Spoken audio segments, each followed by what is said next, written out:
Vamos de inmediato a pasar a nuestro entrevistado. Lo comenzaba yo en el inicio de esta edición especial, por así decirlo, de estas noticias, pensando en esta entrada masiva de estudiantes, mayor movimiento y también presencia vehicular. Está con nosotros el académico Sebastián Astroza, académico de UDEC, investigador también del CDEUS. ¿Cómo está, Sebastián? Muy bien, gracias por la invitación. No, al contrario, gracias por estar con nosotros en este inicio de año académico. Estas imágenes que estamos viendo, estamos revisando lo que está pasando en San Pedro de la Paz, ¿cuánto se van a ir disminuyendo en la medida que se vayan entregando obras? Estábamos conversando de una perspectiva bastante interesante que señala usted en torno al movimiento vehicular y cómo los vehículos van ocupando estos espacios, pero a poco andar nos encontramos con los mismos atochamientos, las mismas congestiones. ¿Hacia dónde repensar las ciudades y qué modelo externo poder implementar para tratar de evitar esas imágenes que son ahora fresquitas, de hace una hora atrás aproximadamente? Claro, bueno, hay que decir, estamos en un día especial, es miércoles, pero se le llama superlunes, pero fuera de eso, en general este tipo de proyectos de infraestructura vial suelen tener un impacto en un principio, yo diría un impacto positivo en un principio, con alguna disminución de tiempos de viaje en general, pero lo que muestra la evidencia, tanto teórica como empírica, es que este tipo de beneficios son a corto plazo, en un principio, si queremos decir, en los primeros meses, en los primeros años.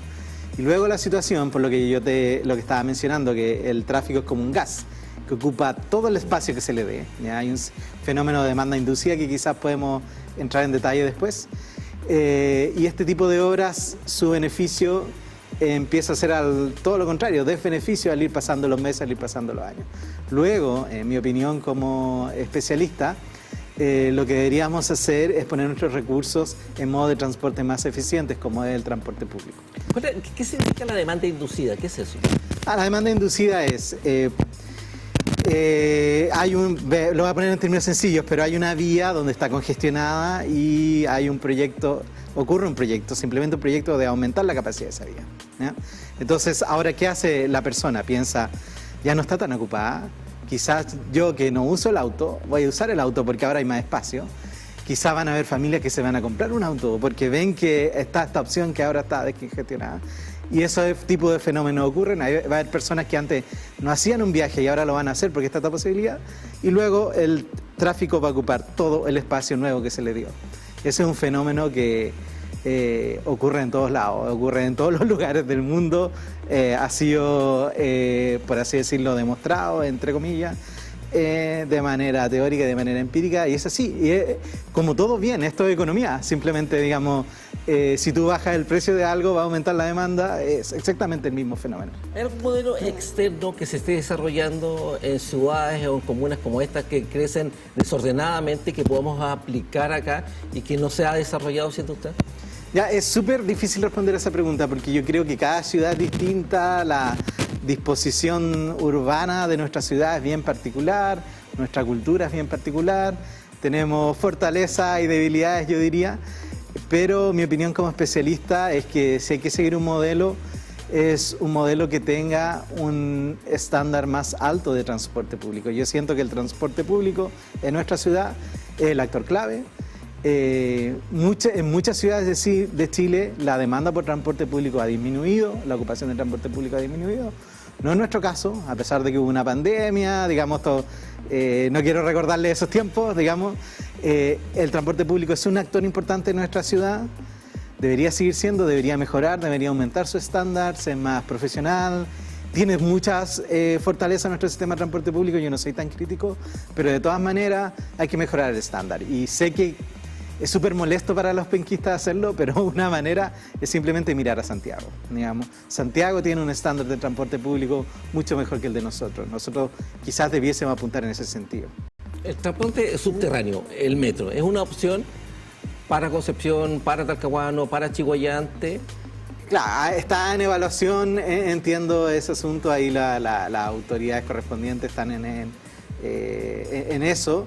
Mi opinión, así sin haber hecho estudio, es que hay alternativas mucho más baratas y que quizás podemos implementar de manera más rápida y con menos dinero, que es fortalecer el transporte público de superficie, fortalecer lo que ya existe, que es Biotren, que está trabajando capacidad en estos momentos, lo que quiere decir fortalecémoslo, hagámoslo, mejoremos la frecuencia, hagamos lo que sea para mejorar su frecuencia, o el número de pasajeros que pueda transportar.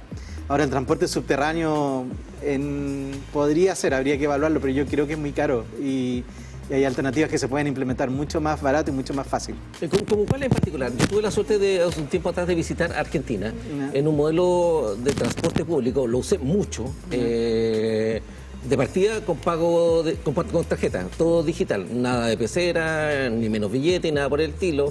En toda la zona se habla de micros de alto estándar, lo que nosotros conocemos como micro, allá se denomina colectivo, sí. Pero el tema es básicamente la misma, de mucho más estándar, con aires acondicionados, con zonas a las cuales uno se puede acceder, no dando un paso en alto, claro, sino a ras, lo cual ayuda bastante el tránsito, por ejemplo, en silla de ruedas. Puede ser un modelo en ese sentido, claro, hablo de una capital grande como Buenos Aires, con otro estándar, con otra calidad de vida, con otra disposición de veredas y calles, mucho más amplia. Cuando hablamos de mejorar, ¿mejoramos en qué?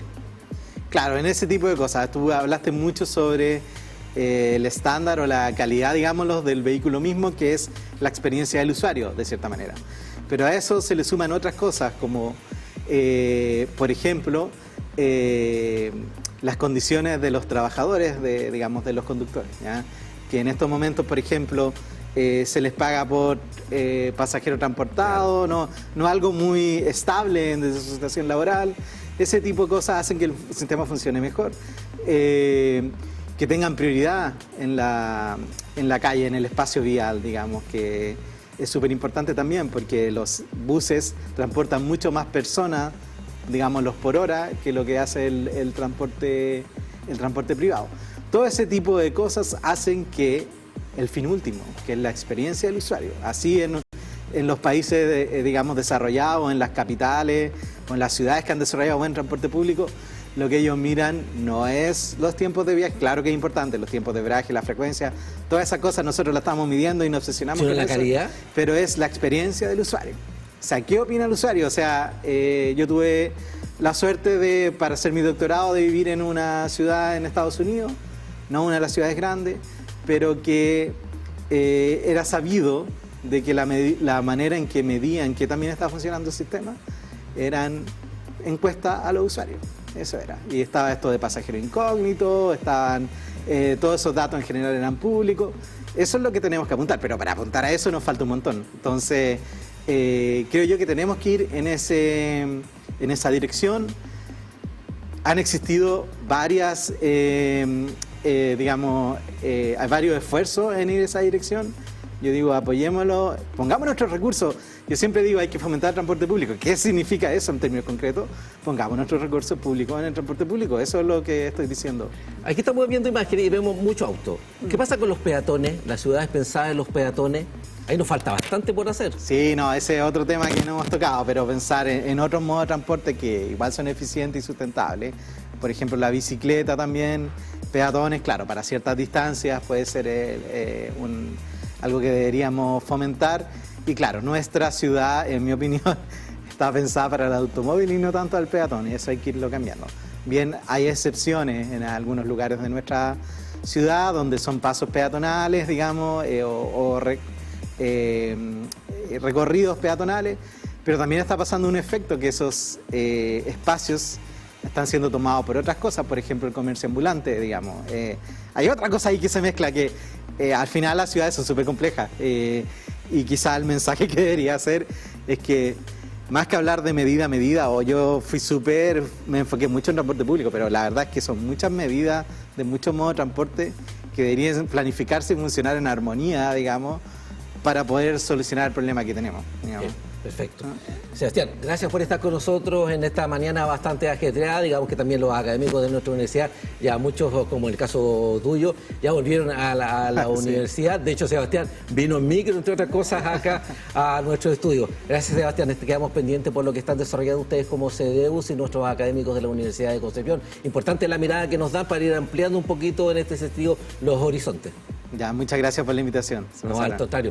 Gracias, Sebastián. Vamos a...